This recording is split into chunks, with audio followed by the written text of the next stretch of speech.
નમસ્કાર વિદ્યાર્થી મિત્રો, હું યતિન પટેલ, જિલ્લા શિક્ષણ અધિકારી શ્રી કચેરી અમદાવાદ શહેર તરફથી સારથી પ્રોજેક્ટ અંતર્ગત આપ સૌનું ફરીથી એક વખત હાર્દિક સ્વાગત કરું છું. આજે આપણે જીવ વિજ્ઞાનના લેક્ચર નંબર 5માં ફરીથી મળી રહ્યા છીએ.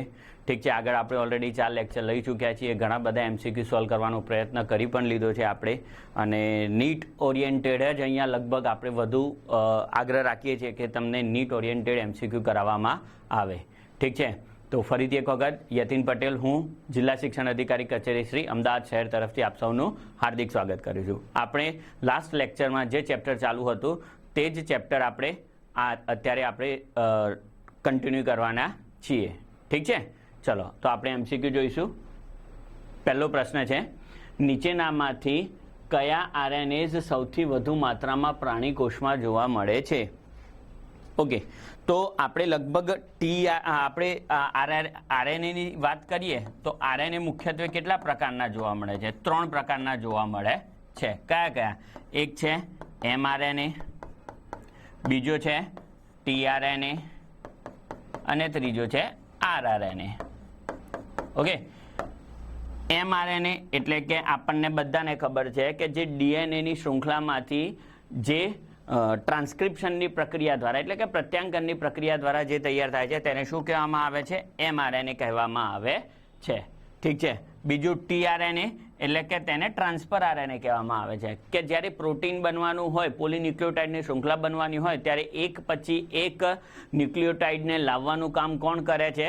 ટીઆરએનએ કરે છે. અને આરઆરએનએ એટલે કે રિબોઝોમલ આરએનએ. રિબોઝોમલ આરએનએ એટલે આપણને ખબર છે કે રિબોઝોમ્સની અંદર ઘણા બધા ન્યુક્લિયોટાઇડ્સ આવેલા હોય છે, બરાબર? તો તે ન્યુક્લિયોટાઇડને આપવાનું કામ કોણ કરશે? આરઆરએનએ કરશે. ઓકે, તો આપણામાં ઘણા બધા આરઆરએનએ જોવા મળે છે. યુકેરિયોટિકની અંદર સૌથી વધુ માત્રામાં અહીંયા કહ્યું છે પ્રાણી કોષમાં એટલે કે યુકેરિયોટિકમાં. ધ્યાન રાખજો.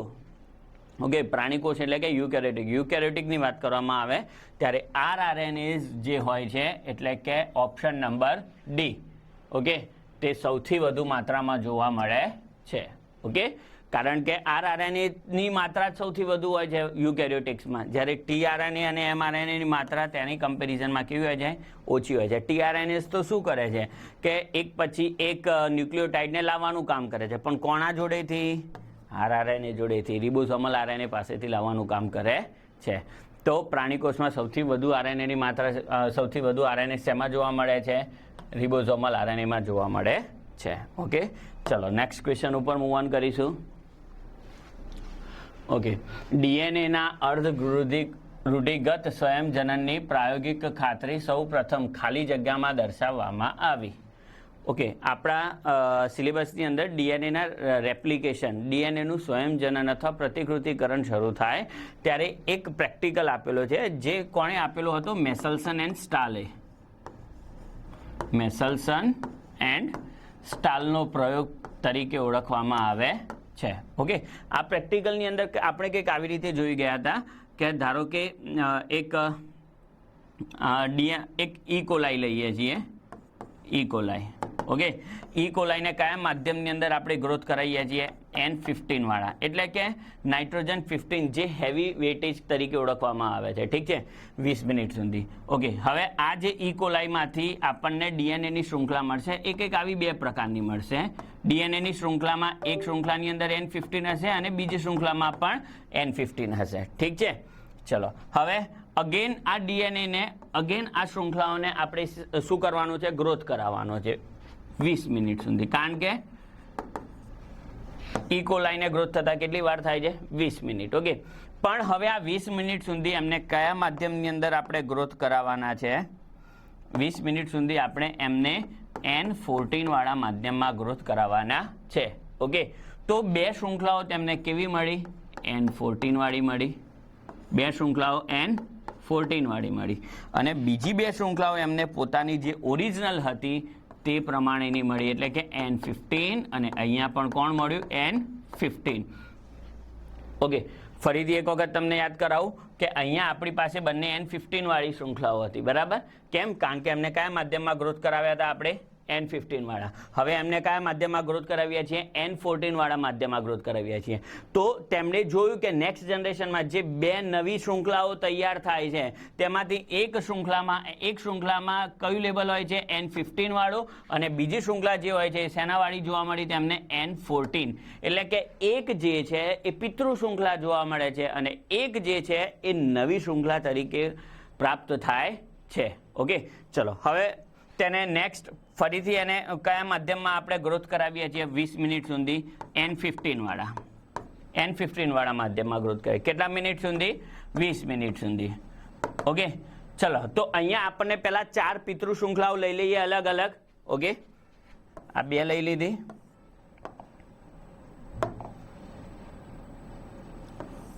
આ બીજી 2 લઈ લીધી. ઓકે, આ કઈ હતી? N14. આ પણ કઈ છે? N14. ડન. અને બાકીની જે હતી આપણને ટોટલ 2 N14 છે અને 2 કઈ છે? N15 છે. 15 N15. ઓકે, તો હવે 20 મિનિટમાં આ 4 શૃંખલાઓમાંથી ટોટલ કેટલી થવાની છે? 8 શૃંખલા થવાની છે. તો એક એમને કોની મળશે? તેમની પાસે એમના પિતૃઓની મળશે. તો એક આપણે પિતૃઓની ડ્રો કરી લીધી. તો બીજી જે નવી બનશે એ કોની હશે? તો જે અહીંયા જે માધ્યમમાં આપણે તેમને ગ્રોથ કરાવ્યો છે તો N15 વાળા માધ્યમમાં ગ્રોથ કરાવ્યો છે, તો નવી બનશે એ કોની હશે? N15 ની હશે. તો બધાની પાસે આપણે એક N15 ની શૃંખલા આપણને પ્રાપ્ત થાય છે. N15. Okay, done. તો અહીંયા ધ્યાન રાખો વિદ્યાર્થી મિત્રો, આ જે પ્રયોગ હતો તે શું સાબિત કરવા માટેનો હતો? અર્ધ રૂઢિગત. રૂઢિગત એટલે કે તેમને પિતૃમાંથી કેટલી શૃંખલા મળે છે અને નવી શૃંખલાઓ કેટલી નિર્માણ થાય છે. તો પિતૃમાંથી એક શૃંખલા મળે છે અને નવી એક શૃંખલા અહીંયાથી તૈયાર થતી જોવા મળે છે. ઓકે, તો આ બધું આપણે કોના ઉપર પ્રેક્ટિકલ કર્યો? ઈ કોલાઈ એ શું છે? જીવાણુ એટલે કે બેક્ટેરિયા છે. તો આપણો સાચો આન્સર કયો આવશે? જીવાણુ આવશે. ઓકે, તમને એ પણ પૂછે આની અંદર કયા એક કેમિકલનો ઉપયોગ કરવામાં આવ્યો હતો? તો CaCl, સીઝિયમ ક્લોરાઇડ. કોનો ઉપયોગ કરવામાં આવેલો છે? સીઝિયમ ક્લોરાઇડનો ઉપયોગ કરવામાં આવેલો છે. અને આ જે સીઝિયમ ક્લોરાઇડ છે એ ડેન્સિટી ગ્રેડિયન્ટ છે. ડેન્સિટી ગ્રેડિયન્ટ એટલે કે માની લો કે અહીંયા ધારો કે ઓકે, અહીંયા આપણે N15 છે તો આપણને N15 એટલે કે હેવી છે. તો હેવી હશે એ આપણને પાર્ટિકલ્સ ક્યાં મળે? સૌથી નીચેના ભાગમાં મળે. તો એ પટ્ટા આપણને અહીં જોવા મળે. ઠીક છે, ચલો આની અંદર એક N15 અને એક N14 છે. ઓકે, તો N15 અને N14 એટલે કે એ હાઇબ્રિડ છે. કેવું છે? હાઇબ્રિડ છે. એટલે કે નથી એ હેવી કે નથી એ લાઇટ વેટ. ઓકે, તો આપણને ક્યાં મળશે? વચ્ચે મિડલમાં જોવા મળશે. તો આપણને ક્યાં જોવા મળ્યું? અહીંયા વચ્ચે મિડલમાં જોવા મળ્યું. ડન. ચલો આની અંદર ક્યાં ક્યાં જોવા મળશે આપણને બેલ્ટ? સીઝિયમ ક્લોરાઇડમાં આની અંદર આપણને DNA ના બેલ્ટ ક્યાં જોવા મળશે? જુઓ, આ પ્યોર ભારે પણ છે અને બીજા 2 પ્યોર શું છે? હાઇબ્રિડ પણ છે. તો પટ્ટા 2 જગ્યાએ જોવા મળશે. ભારે છે તેથી તેને લાસ્ટમાં જોવા મળશે અને હાઇબ્રિડ છે તેથી મધ્યમાં જોવા મળશે. આગળ એક પણ પટ્ટો જોવા મળશે નહીં. આગળ ક્યારે એક પટ્ટો જોવા મળતો? કે જ્યારે બંને લાઇટ વેટ વાળા આવતા, તો એટલે કે બંને N14 વાળા આવતા તો આપણને તે પટ્ટો આગળ જોવા મળતો. ઓકે, તો આ થઈ ગયો મેસેલ્સન એન્ડ સ્ટાલનો પ્રયોગ. તમને ફરીથી એક વખત અહીંયા તમને કહું કે અહીંયા મીડિયમ બદલી અને તમને ક્વેશ્ચન પૂછી શકે છે કે કેટલા હાઇબ્રિડ આવ્યા. આમાં ગણીએ આપણે તો લાઇટ વેટ વાળા કેટલા છે? પછી હાઇબ્રિડ કેટલા છે? ઓકે, લાઇટ વેટ વાળા. ઓકે, અહીંયા લખું છું. લાઇટ વેટ વાળા કેટલા છે? હાઇબ્રિડ કેટલા છે? અને હેવી કેટલા મળ્યા છે આપણને? એટલે કે ભારે. ડન. તો લાઇટ વેટ વાળા આમાં બંને 14 વાળા કોઈ છે? ના, નથી. તો લાઇટ વેટ વાળા કેટલા થઈ જશે? 0%. ઓકે, પછી હાઇબ્રિડ એટલે કે બંને મિશ્રિત, 15 અને 14 નું મિશ્રણ. તો એક આ પણ છે અને એક આ પણ છે. 4 માંથી 2 એ છે તો કેટલા ટકા થઈ જશે? 50% આપણને હાઇબ્રિડ મળે છે. ઠીક છે, ચલો. અને હેવી બંને 15 વાળા હોય તેવા એક આ રહ્યું અને એક આ રહ્યું એટલે કે 2. તો એ પણ કેટલા ટકા થશે? 50% થશે. ઠીક છે, તો આવી રીતે તમને અહીંયા કદાચ 14 જગ્યાએ બીજું માધ્યમ આપીને આ પ્રશ્ન પૂછશે તો અહીંયા લાસ્ટમાં તમારો રેશિયો શું થઈ જશે? બદલાઈ જશે. ચલો, અહીંયા પણ એ બદલી શકે છે કે 14 પહેલાં 14માં પછી 15માં, એવી રીતે તમને રેશિયો બદલી અને પૂછી શકે છે. બટ આપણો ક્વેશ્ચન શું હતો? અર્ધ રૂઢિગત સંયોજનની પ્રાયોગિક રીતે સૌ પ્રથમ ખાલી જગ્યામાં દર્શાવવામાં આવી. તો શેમાં દર્શાવવામાં આવી હતી? ઈ કોલાઈમાં, એટલે કે એ શું છે? આપણું જીવાણુ છે, જીવાણુમાં દર્શાવવામાં આવેલ હતી. ઓકે, ચલો નેક્સ્ટ ક્વેશ્ચન ઉપર આગળ વધીશું. ઓકે, ચલો નેક્સ્ટ ક્વેશ્ચન છે, જેલ ઇલેક્ટ્રોફોરેસિસમાં અલગ અલગ કરેલા ડીએનએના ખંડોને ખાલી જગ્યાની મદદથી જોઈ શકાય છે. ઓકે, ડીએનએના ખંડો અલગ થઈ ગયા. ઓકે, સૌથી પહેલાં તો ડીએનએનું અલગીકરણ જોયું હતું આપણે. અલગીકરણ કરવા માટે અલગ અલગ પ્રકારના ઉત્સેચકો જોઈતા હતા. અલગ અલગ પ્રકારના ઉત્સેચકો એટલે કે ધારો કે એની કોષ દિવાલને તોડવા માટેના સેલ્યુલોઝિક ઉત્સેચકો આવતા હતા.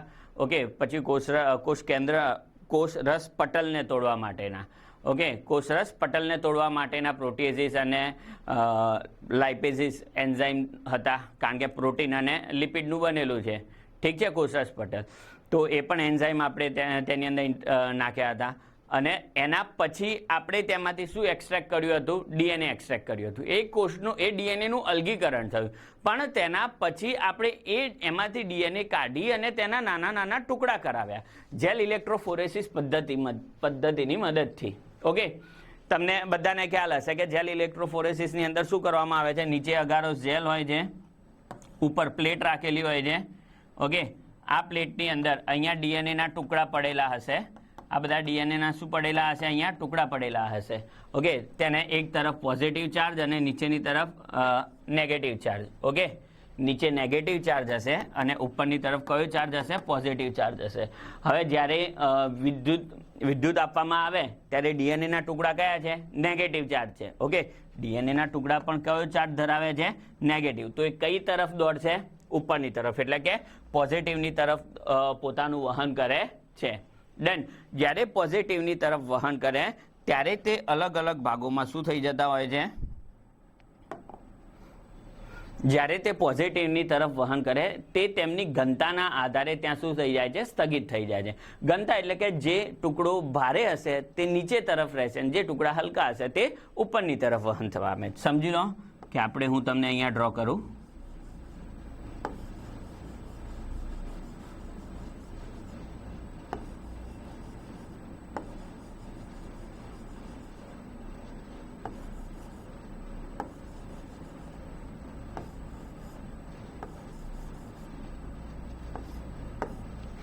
ઓકે, આ થઈ ગયું ઘનતાના આધારે ડીએનએનું અલગીકરણ. ઓકે, તો આ આપણે પોઝિટિવ નેગેટિવ ચાર્જની મદદથી આપણે ડીએનએના ટુકડાઓને અલગ કરી દીધા. પણ આ ટુકડાઓ આપણને હજી દેખાશે નહીં.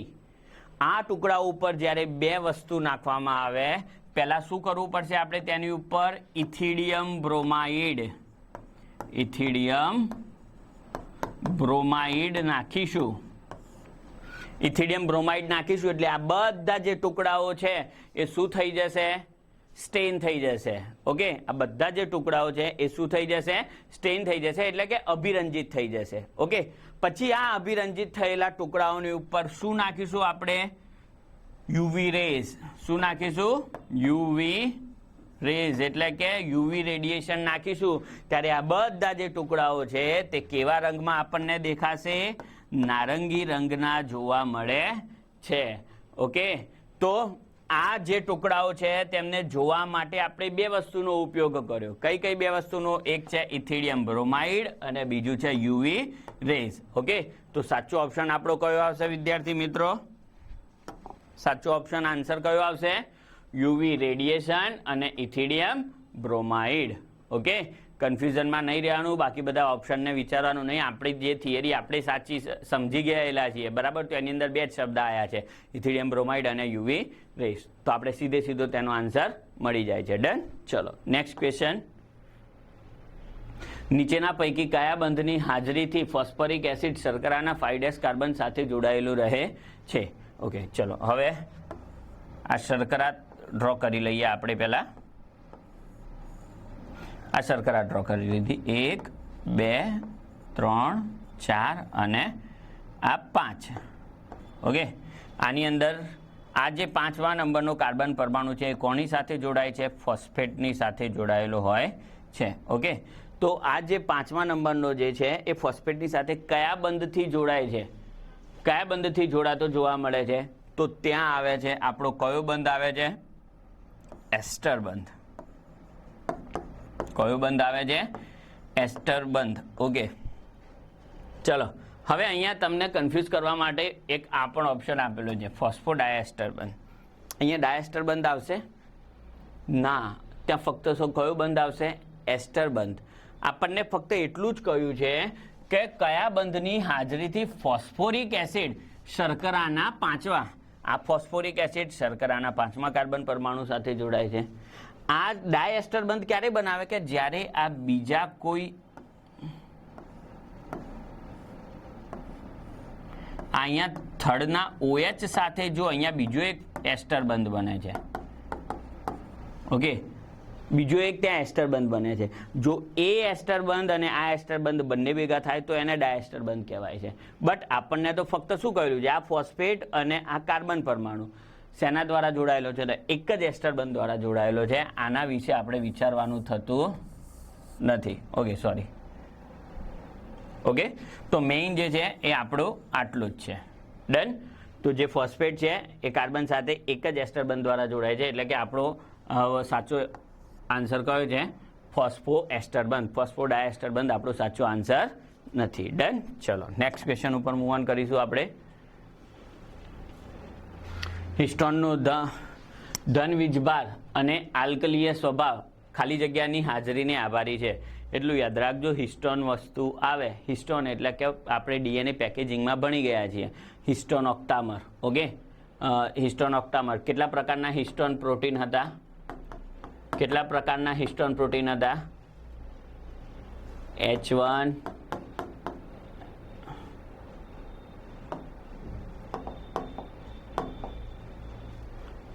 H2A, H2B, ઓકે, પછી H3 અને H4. ટોટલ 5 પ્રકારના હિસ્ટોન ઓક્ટામરમાં ભાગ લેતા. હિસ્ટોન ઓક્ટામરમાં ટોટલ 4 પ્રકારના લે છે. કયા કયા 4 પ્રકારના લે છે? તો H2A, H2B, H3 અને H4ના કેટલા અણુ હતા? બધાના 2 અણુ, એટલે કે ટોટલ 8 અણુ બનાવતા હતા, એટલે કે ઓક્ટામર તૈયાર થાય છે. ઠીક છે. અને H1 ક્યાં જોવા મળતો હતો? ઓક્ટામર આપણું જે ન્યુક્લિયોસોમ હતું એની બહારના ભાગમાં. એટલે કે માની લો કે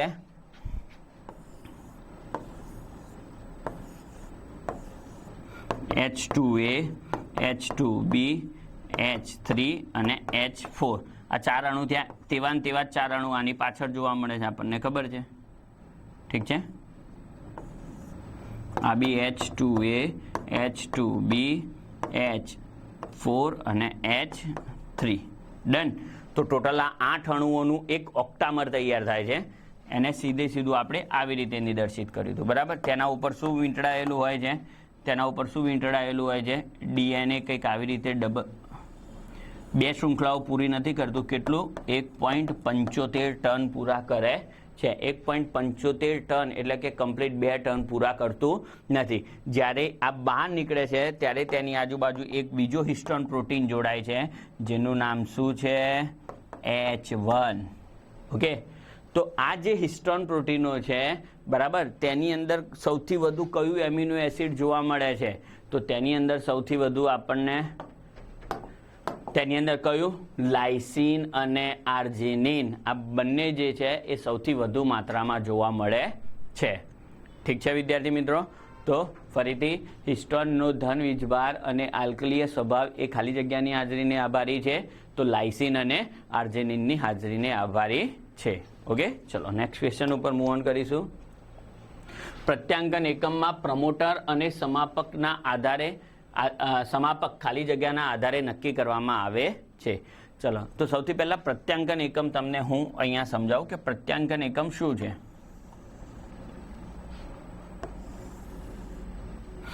આ થઈ ગયો આપણો પ્રત્યાંકન એકમ. એમાં અહીંયા આગળ આપણે શું ડ્રો કરીએ છીએ? પ્રમોટર. આગળ આપણે શું ડ્રો કરીએ છીએ? પ્રમોટર. અને છેલ્લે શું હોય છે? સમાપક. આને શું કહીશું આપણે? સમાપક. ડન. અને આ જે વચ્ચેનો વિસ્તાર છે તેને આપણે શું કહેવામાં આવે છે? અહીંયાથી લઈ અહીંયા સુધીનો જે વિસ્તાર છે તેને શું કહીશું આપણે? સ્ટ્રક્ચરલ જીન એટલે કે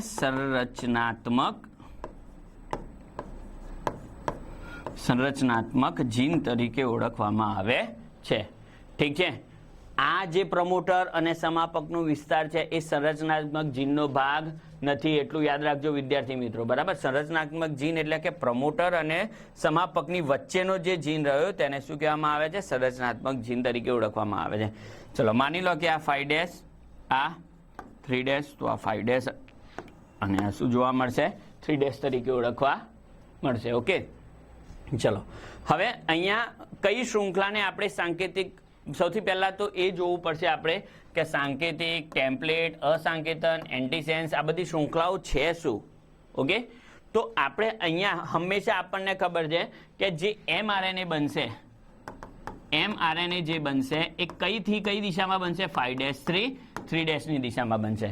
તો આપણે સામેવાળી શૃંખલા કઈ હોવી જોઈએ? સામેવાળી શૃંખલા કઈ હોવી જોઈએ? 3' to 5'. એટલે કે DNA ની શૃંખલા એવી પકડવાની જે કેવી હોય? 3' to 5'. આ બાજુની શૃંખલામાં, આ નીચેવાળી શૃંખલામાંથી આપણું mRNA બનવાનું છે. એટલે કે જે mRNA અહીંયા બનશે એ કઈ દિશાનું હશે? 5' to 3' દિશાનું જોવા મળશે. ડન છે. ચલો જે શૃંખલામાંથી DNA ની જે શૃંખલામાંથી mRNA બનવાનું છે તે શૃંખલાને કઈ શૃંખલા તરીકે ઓળખવામાં આવશે? ટેમ્પલેટ શૃંખલા. કઈ શૃંખલા તરીકે ઓળખવામાં આવશે? ટેમ્પલેટ શૃંખલા. તો તેની સામેવાળી શૃંખલાને આપણે શું કહીશું? Non template. તેની સામેવાળી શૃંખલાને આપણે શું કહીશું? Non template. ઓકે. ચલો બીજું તમને કહું કે ધારો કે આપણે અહીંયા ક્રમ લખીએ. અહીંયા DNA ની ઉપર માની લો કે A, T, C, G, C, C, T, A, G. Okay. તો સામે mRNA નો ક્રમ કયો હશે? A ની સામે U, T ની સામે A, C ની સામે G, G ની સામે C, G, A, U અને C. ઓકે. આ DNA ની જે શૃંખલા છે તેની ઓપોઝિટ શૃંખલાનો ક્રમ કયો હશે? A ની સામે T જોડાયેલો હશે, T ની સામે A, C ની સામે G, G ની સામે C, C ની સામે G, T ની સામે A, T અને C. ઓકે. ચલો હવે બહુ જ ધ્યાન રાખજો વિદ્યાર્થી મિત્રો. આ આપણે જે બન્યું છે તેને આપણે શું કહ્યું હતું? mRNA. તેને આપણે શું કહ્યું હતું? mRNA કહ્યું હતું. ઓકે. આ mRNA ની શૃંખલા ઉપર જે ક્રમ છે તે ક્રમ કોને મેચ કરે છે? તો જુઓ આ T અને U ને છોડી દેવાનો, ખાલી T અને U માં ડિફરન્શિએશન આવશે, બાકી બધા જ જે સિક્વન્સ છે એવા ને એવા હશે. જુઓ આ U છે T, A છે તો A, G છે તો G, C છે તો C, G છે તો G, A છે તો A, U છે તો T અને C છે તો C. ઓકે. તો આપણને આપણી જે કોડિંગ શૃંખલા તૈયાર થઈ છે mRNA ની, બરાબર, તે શૃંખલા કોના જેવો કોડ ધરાવે છે? નોન ટેમ્પલેટ જેવો. તો આ આપણી બીજી કઈ શૃંખલા થઈ ગઈ? કોડિંગ શૃંખલા. કઈ કોડિંગ? એટલે કે સાંકેતન. કઈ થઈ ગઈ? સાંકેતન શૃંખલા થઈ ગઈ. ડન. ઓકે. આપણી સેન્સ શૃંખલા કઈ હતી? આ સેન્સ શૃંખલા આ છે, જે બનવાવાળી છે એ શૃંખલા જેવી આ છે. તો આને બીજું નામ શું આપીશું? સેન્સ શૃંખલા. ઓકે. તો તેની સામેવાળી જે છે તેને આપણે શું કહીશું? એન્ટીસેન્સ. શું કહીશું આપણે તેની સામેવાળી શૃંખલાને? એન્ટીસેન્સ. જુઓ અહીંયા સાંકેતન શૃંખલા આવી તો સામેવાળી શું થઈ જશે? અસાંકેતન શૃંખલા થઈ જશે. તો આ શૃંખલા શું થઈ ગઈ? અસાંકેતન. ઓકે. તો જુઓ વિદ્યાર્થી મિત્રો, અહીંયા આપણે ટેમ્પલેટ કીધી તો સામેવાળી શું થઈ ગઈ? Non template. સામેવાળી કોડિંગ બની ગઈ એટલે કે સાંકેતન શૃંખલા થઈ. તો સામેવાળી ઓરિજિનલ જે હતી આપણી ટેમ્પલેટ એનું નામ શું થઈ ગયું? અસાંકેતન. બીજું આ સેન્સ છે, એટલે કે જે બનવાનું છે, જે જીન આપણા તૈયાર થવાના છે એની સેન્સ આની જોડે હતી, એટલે એ કઈ શૃંખલા થઈ ગઈ? સેન્સ શૃંખલા થઈ ગઈ. તો સામેવાળી કઈ થઈ ગઈ? Anti sense. ઓકે, તો અહીંયા બંને શૃંખલાઓના 3 નામ આપવામાં આવ્યા છે. ઠીક છે, બંને શૃંખલાઓના કેટલા નામ આપવામાં આવ્યા છે? 3 નામ આપવામાં આવ્યા છે. પણ આપણું mRNA બનવાનું છે એ કોના જેવું બનવાનું છે? નોન ટેમ્પલેટ શૃંખલા જેવું બનવાનું છે. એટલે કે પ્રત્યાંકન એકમમાં પ્રમોટર અને સમાપકના ખાલી જગ્યાના આધારે નક્કી થાય છે. કોના આધારે? આ જે આપણી કોડિંગ શૃંખલા છે ને તેના આધારે. તો તેમાં જવાબ કયો આવશે આપણો? સાંકેતિક શૃંખલાના આધારે તૈયાર થતું જોવા મળે છે. ઓકે વિદ્યાર્થી મિત્રો, તો પ્રમોટર અને જે સમાપન છે, ઓકે, તો તે કોના આધારે તૈયાર થતા જોવા મળશે? સાંકેતિક શૃંખલાના આધારે તૈયાર થતા જોવા મળે છે. ઓકે, ચલો હવે થોડું આ ભણાવું છું તો પ્રમોટરના વિશે હું તમને થોડું નોલેજ આપી દઉં. ઓકે, ધારો કે આપણું પ્રમોટર છે, મેં તમને આવી રીતે હું અહીંયા શોર્ટમાં શૃંખલા તૈયાર કરું છું અને અહીંયા પ્રમોટર છે. ઓકે, પ્રમોટરના આ રિજનને હું 0 કહી દઉં તો 0 થી ડાબી બાજુ જઈએ, બરાબર, તો કયા ચાર્જ આવે? 0 થી ડાબી બાજુ જઈએ તો ઓલવેઝ કેવું લખવું પડે આપણે? માઇનસ. ઓકે, તો ચલો હું બે જ અલગ અલગ જગ્યાએ, એક યુકેરિયોટમાં અને બીજું પ્રોકેરિયોટમાં, હું આ પ્રમોટરની વાત કરી રહ્યો છું. પ્રમોટર, એના પછી તો સ્ટ્રક્ચરલ જીન ચાલુ થઈ જાય. સ્ટ્રક્ચરલ જીનની વાત એટલે કે સંરચનાત્મક જીનની વાત કરી રહ્યો નથી. ઓકે, પ્રમોટરની અંદર યુકેરિયોટિકની અંદર માની લો કે આ પ્રમોટર અહીંથી સ્ટાર્ટ થાય છે, તો આને હું શું કહી દઈશ? 0. આ પોર્શનને મેં શું કહી દીધો? 0. તો ડાબી બાજુ જઈશું તેમ તેમ શું થતું જશે? માઇનસ. તો આમાં પણ એવી રીતે આ પોર્શનને હું શું કહી દઈશ? 0. ઓકે, ઓકે, આની અંદર આપણને ખબર છે કે સિગ્મા ફેક્ટર જે છે, સિગ્મા કારક જે છે એ શું કરે છે? પ્રમોટરની અંદર બાઇન્ડિંગ સાઇટ ઓળખે છે. એટલે કે તેને અટેચ થવાની શું ઓળખે છે? તે સાઇટ ઓળખે છે, જેથી કરી અને RNA પોલિમરેઝ ત્યાં આવી અને શું કરી શકે? જોડાઈ શકે. ઓકે, તો એ બાઇન્ડિંગ સાઇટ પ્રમોટર કઈ રીતે પ્રમોટરની અંદર ક્યાં આવેલી હોય છે તે થોડું સમજાવવાનો પ્રયત્ન કરી રહ્યો છું. પહેલા પ્રોકેરિયોટિકની અંદર. ઓકે, પ્રોકેરિયોટિકની અંદર 0 થી 10 જેટલા આગળ વધીએ, 0 થી 10 જેટલા આગળ વધીએ ત્યાં શું આવેલું હોય છે? પ્રિબનો બોક્સ આવેલું છે. પ્રિબનો બોક્સ આવેલું હોય છે. ઓકે, એટલે કે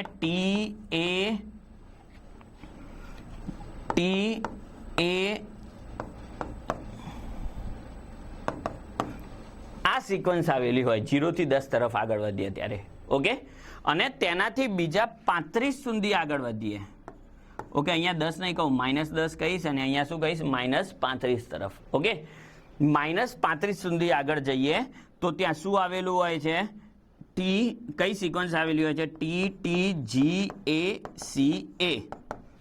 આ સિક્વન્સ ઓળખે છે. કોણ ઓળખે છે? Sigma factor. Okay, sigma factor પ્રોકેરિયોટિકમાં 0 થી પ્રમોટરના શરૂઆતથી -10 પર જઈ અને પ્રિબનો બોક્સને ઓળખે છે, એટલે કે આ શૃંખલાને ઓળખે છે.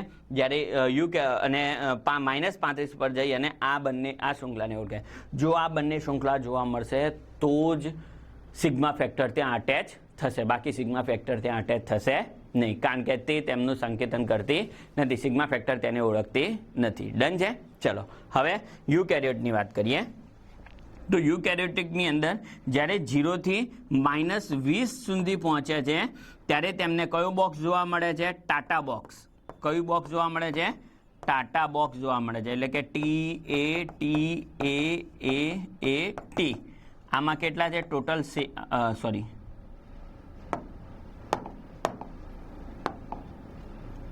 કેટલા ન્યુક્લિયોટાઇડ છે ટોટલ? 7 ન્યુક્લિયોટાઇડ છે. ઓકે, જ્યારે આની અંદર કેટલા હતા? 6 ન્યુક્લિયોટાઇડ હતા. ડન. તો પ્રોકેરિયોટિકમાં તમારી બુકમાં પણ આપેલું છે, પ્રોકેરિયોટિકની અંદર રિકોગ્નાઇઝેશન સાઇટ કઈ છે? પ્રિબનો બોક્સ છે. જ્યારે યુકેરિયોટિકની અંદર રિકોગ્નાઇઝેશન સાઇટ કઈ છે? ટાટા બોક્સ છે. ઓકે, બટ આની સાથે સાથે આની અંદર જ્યારે આપણે -70 ટુ -80 સુધી પહોંચીએ ત્યારે આપણને કઈ શૃંખલા જોવા મળે છે? CAAT, cat. ઓકે, તો ઇટ મીન્સ કે જો આ બંને શૃંખલા ઓળખશે તો જ ત્યાંથી ટ્રાન્સક્રિપ્શનની શરૂઆત, એટલે કે તો જ આ શૃંખલાઓને ઓળખવાનું કામ કોણ કરે છે? સિગ્મા કારક. કોણ કરે છે?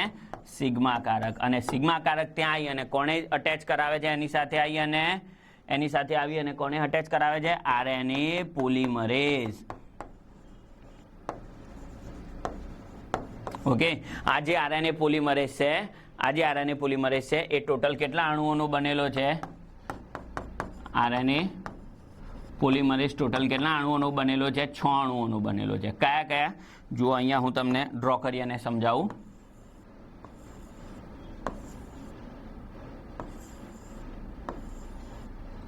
Okay, omega,